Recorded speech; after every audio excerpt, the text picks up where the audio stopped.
Hi everyone, Doug Tully again, Director of Outdoor Adventure at University of California, Irvine.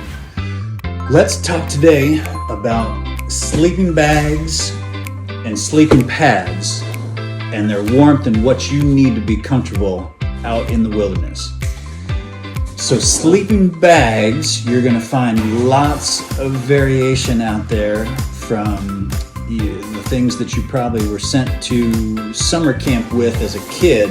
You know, this big, old, puffy, thick cotton sleeping bag to something a little bit more like this, which is a down sleeping bag that's very lightweight and can compress quite a bit. It'll keep me warm, but the danger is if it gets wet, the down is going to lose its ability to keep me warm. So I have to be careful with it.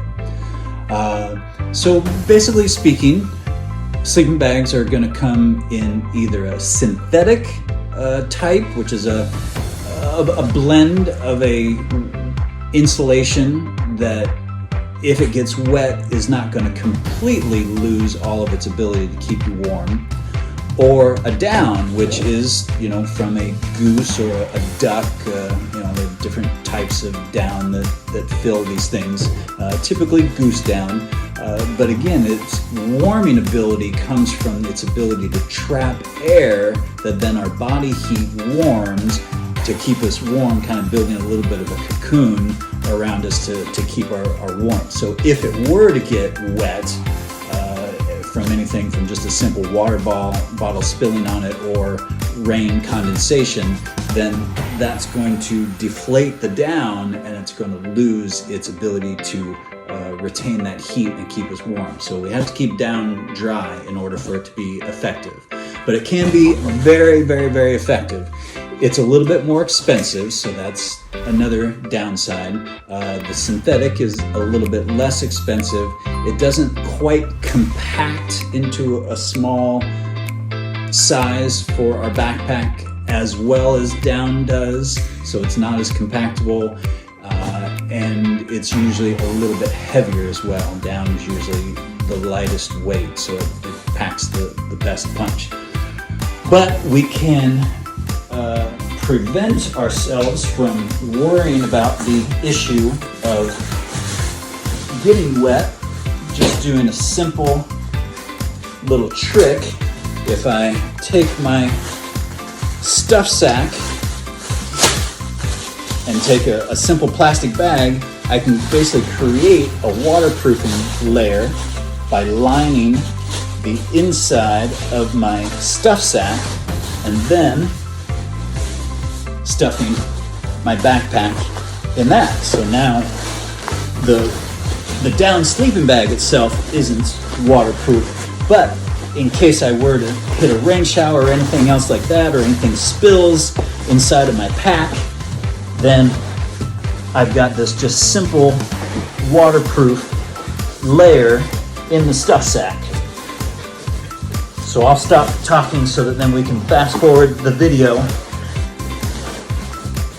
of me stuffing this in so that we can get to the other stuff.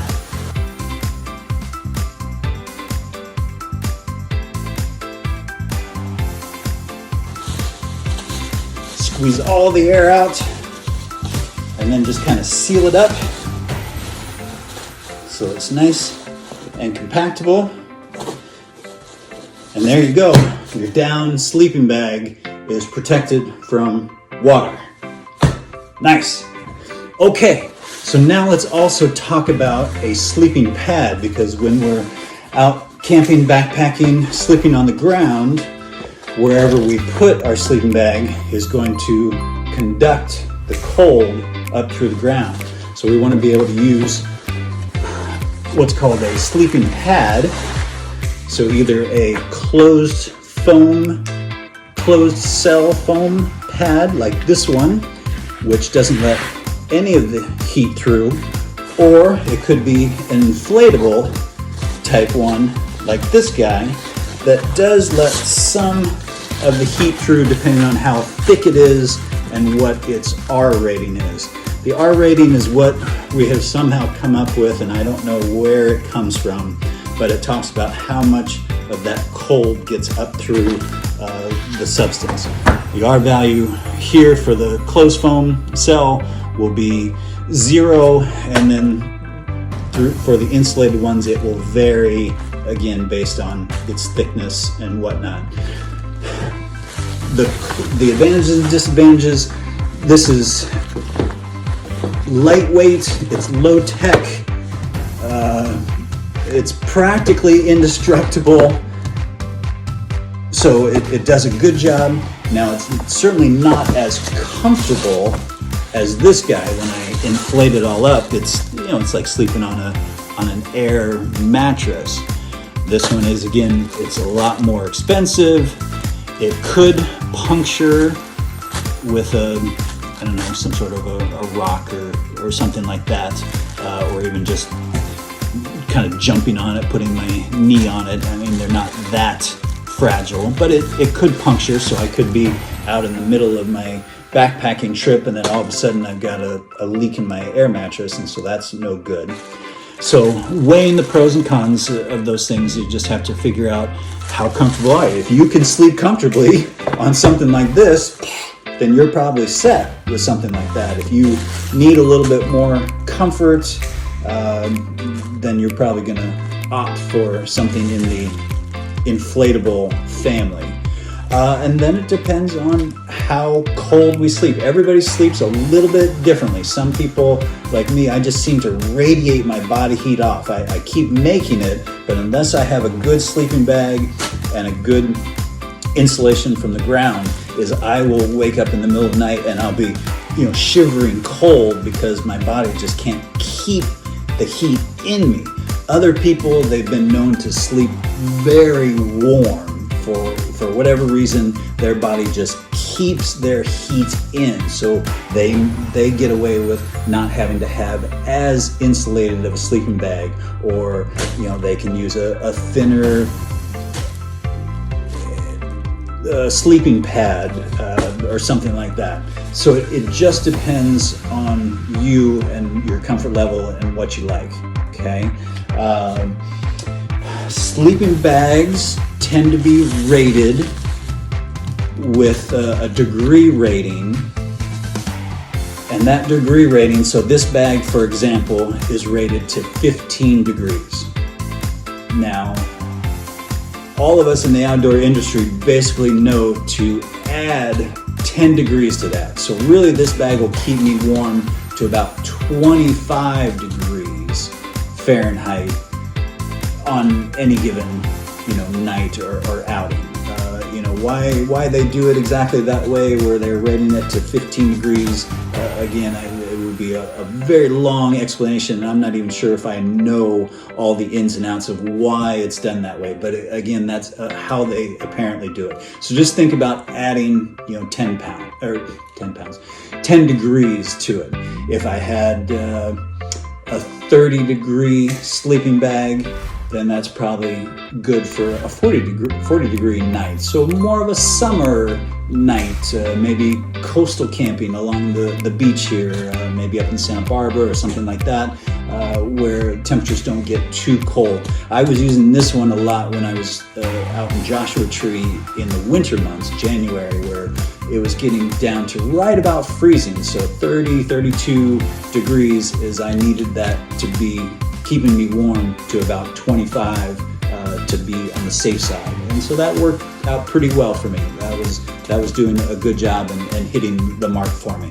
Okay, so pay attention to the rating to which your sleeping bag has, and then if you need to add some warmth to it, there are things like sleeping bag liners. This one's a silk liner, and so it'll again protect your sleeping bag from sweating and your feet being dirty from dragging dirt in and out of the tent and your sleeping bag and things like that while you're camping, so that then theoretically all you have to do is wash the liner when you get home. You don't have to worry about washing the sleeping bag. It'll just make your gear last a little bit longer, and so it makes things nice. But this will actually add a little bit of warmth to you as well. So think about those things and whether you need it or not. But again, test out your gear. If you have a possibility to borrow some friends' gear or anything like that, so that you can kind of just test these things out and make sure that you know what the overnight low temperature is, so that you know how warm or cold you were sleeping and what you need in purchasing your own gear, because your own gear is expensive and it should last a long time, so you want to make a good choice when you are purchasing that gear. Okay. One last other thought and idea for people in particular that sleep cold. There are a few tricks that we can do, such as making sure that we aren't going to bed in the same socks that we were hiking in all day, because even though they may feel dry, they have a little bit of moisture in them because our foot was sweating. So change your socks to keep your feet nice and warm. Maybe wear a vest while you sleep, because the theory of what that does is it kind of tricks your heart and your core to thinking, oh, I'm warm, now I can continue to circulate blood to the extremities, in particular the toes and the fingers, so that then our toes and fingers aren't cold when we're sleeping. And then finally, we could take a water bottle and warm it up with some warm water to get in there to help us create some heat when we're going to bed. Oh, sorry, two other ideas. One is we always try to feed our campers, our backpackers, a nice warm meal, because again, that stokes the internal heater energy going in, which is going to help you make all of your heat throughout the night to hopefully keep you warm. And then lastly, especially if you're a smaller person, basically take your extra sweatshirts, scarves, whatever you're not wearing to help keep you warm as you sleep, and then stuff those in the extra areas of your sleeping bag, because again, like I described to you, this down sleeping bag is taking my own body heat and warming up the air in between the sleeping bag and even just the air within the sleeping bag to help me sleep warm and comfortably. So if I take up the extra space with an extra pair of socks or pants or jacket or whatever that I have that I'm not using, that will take up the extra space and allow the air that you're heating with your body heat to heat the space in your sleeping bag that will help keep you warm when you sleep, so that hopefully you'll be comfortable. So those are my tips and my ideas for picking a good sleeping bag and a good sleeping pad so that you can be comfortable sleeping all night long without being cold. All right, till next time, have fun out there.